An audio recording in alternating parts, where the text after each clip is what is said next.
तीन तिगाड़ा काम बिगाड़ा। तीन बहुओं के रवैये से सासू माँ बहुत परेशान थी।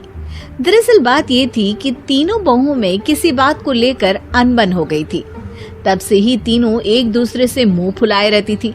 ना कोई सीधे मुंह किसी से बात करती, ना किसी का कहना मानती। पड़ोसी भी इस बात को जानते थे और जाने कैसे कैसे बातें भी करते। इसीलिए सासू माँ ने तीनों बहुओं को तुरंत अपने कमरे में बुलाया। मैं कई दिनों से देख रही हूँ, तुम तीनों अलग अलग सारे काम कर रही हो। ये सब नहीं चलेगा, तीनों को मिलकर ही काम करना पड़ेगा। सास की बात सुनकर एकदम से बड़ी बहू बोल उठती है। नहीं मम्मी जी, मैं इन दोनों के साथ कुछ नहीं कर सकती। मैं इस घर की बड़ी बहू हूँ, फिर भी ये मेरा कहना बिल्कुल भी नहीं मानती। अरे जेठानी जी, जानबूझकर मुझे डबल काम करवाती है आप। और छोटी मुझसे टेढ़े मुंह ही बात करती है। इन दोनों के बीच हमेशा सैंडविच बन जाती है मेरी, और मैं हमेशा आलू की तरह बीच में मसली जाती हूँ।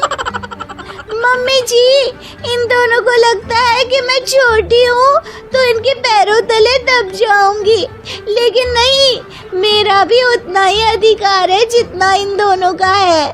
बड़ी आई दोनों मेरी चुगली करने के लिए, मुझे क्या कम समझ रखा है। तीनों बहू एक दूसरे से बहस करने लगती है और सास दोबारा ये देखकर टेंशन में आ जाती है और सबसे कहती है, चुप हो जाओ, अब से तुम तीनों सारे काम एक साथ करोगी, आंख बंद करके एक दूसरे की बात सुनोगी। तुम तीनों इस बात को गांठ बांध लो, वरना अगली छुट्टियों में तुम्हारा अपना मायके जाना कैंसिल। सास की बातें सुनकर डर के मारे तीनों हामी भर देती हैं। जी मम्मी जी, मैं समझ गई।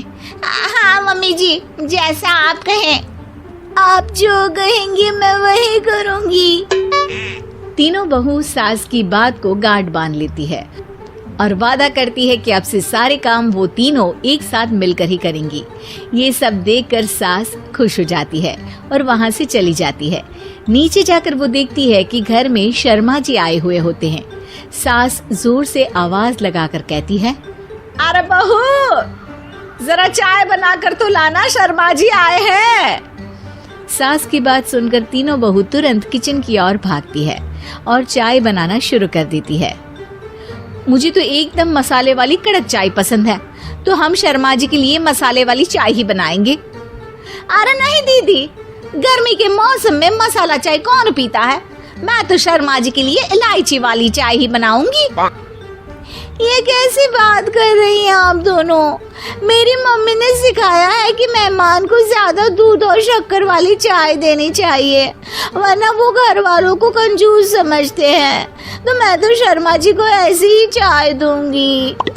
तीनों बहुएं अपने अपने तरीके से चाय में शक्कर, मसाला, पत्ती सब डाल देती है।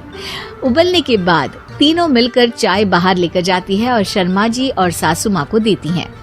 चाय पीने के बाद शर्मा जी सासू माँ को देखकर शर्मा जाते हैं और शर्मिंदा महसूस करते हैं कि आखिर उन्होंने चाय पीने के लिए हामी क्यों भरी। सासू माँ भी चाय पीना शुरू करती है और कहती हैं, अरे बहू, ये कैसी चाय बनाई है? चाय है या मीठे दूध की बासुंदी? हाँ, चाय अच्छी नहीं लगी क्या? कोई बात नहीं, हम पराठा बनाकर लाते हैं। चलो चलो अंदर। हाँ हाँ चलो, हाँ आती हूँ मैं भी। नहीं नहीं, मेरा पेट चाय ने ही चौपट कर दिया, वही काफी है। पराठे से पोपट नहीं करवाना, मैं तो चलता हूँ। शर्मा जी चुपचाप पतली गली से निकल जाते हैं। अगले दिन सास बहुओं से कहती है, अरे बहू, जाओ जाके ऊपर के गेस्ट हाउस की सफाई कर दो। कल हमारे यहाँ मेरे दूर के रिश्तेदार आने वाले हैं, तो पूरे कमरे को चमका देना, समझी? तीनों बहू सास की बात को मानकर ऊपर सफाई करने चली जाती हैं और तीनों कमरे की सफाई चालू कर देती है। बड़ी बहू मकड़ी के जाले साफ करती है, तो बीच वाली झाड़ू लगाना और छोटी वाली सर्फ डालकर जमीन धोना शुरू कर देती है।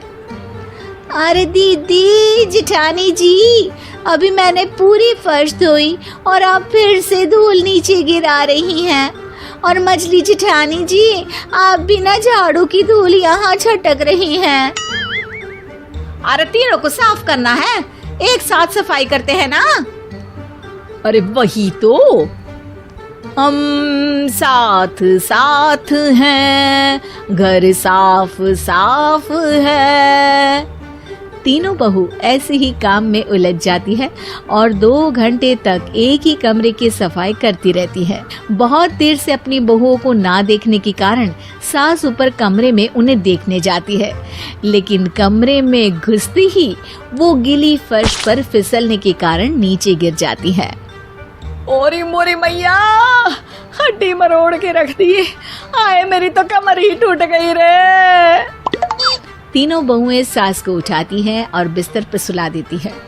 अरे मेरे हाथ पैर दर्द कर रहे हैं, दबा दो आराम मिलेगा। हाँ जी माँ जी। अरे जी माँ जी माँ जी। और तीनों बहुएं एक साथ सास के हाथ को दबाना शुरू कर देती हैं।